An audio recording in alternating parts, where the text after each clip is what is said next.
ఈరోజు నిర్మాణ రంగంలో పనిచేస్తున్నటువంటి కార్మికులకు సంక్షేమ పథకాలన్నీ కూడా అమలు చేయాలని చెప్పి డిమాండ్ చేస్తూ ఇవాళ దేశవ్యాప్తంగా ఐఎఫ్టియు ఆల్ ఇండియా పిలుపులో భాగంగా ఈరోజు గోదావరిఖని ఏఎల్ఓ కార్యాలయం ముందు ఐఎఫ్టియు ఆధ్వర్యంలో ధర్నా నిర్వహించడం జరిగింది.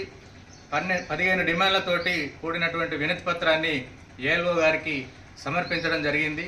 ఇప్పటికైనా ప్రభుత్వం జోక్యం చేసుకోవాలి.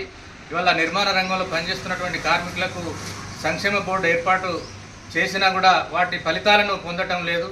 ఇవాళ కార్మికులకు సంక్షేమ పథకాలు నేరుగా ప్రభుత్వమే ఏజెన్సీల ద్వారా కాకుండా ప్రభుత్వమే డైరెక్ట్గా కార్మికులకు అందించే విధంగా చర్యలు చేపట్టాలని చెప్పి ఈ సందర్భంగా డిమాండ్ చేస్తూ ఉన్నాం.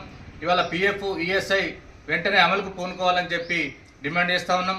అదేవిధంగా చనిపోతే 10 లక్షల రూపాయలు ఎక్స్గ్రేసియా ఇవ్వాలని చెప్పి డిమాండ్ చేస్తా ఉన్నాం. తదితర 12 డిమాండ్లతోటి కూడినటువంటి వినతి పత్రాన్ని ఇవాళ ఇవ్వడం అనేది జరిగింది. ఇప్పటికైనా ప్రభుత్వం తక్షణమే భవన నిర్మాణ రంగంలో పనిచేస్తున్నటువంటి కార్మికుల సమస్యలను పరిష్కరించాలని చెప్పి ఈ సందర్భంగా ఐఎఫ్టి తరఫున మేము డిమాండ్ చేస్తా ఉన్నాం.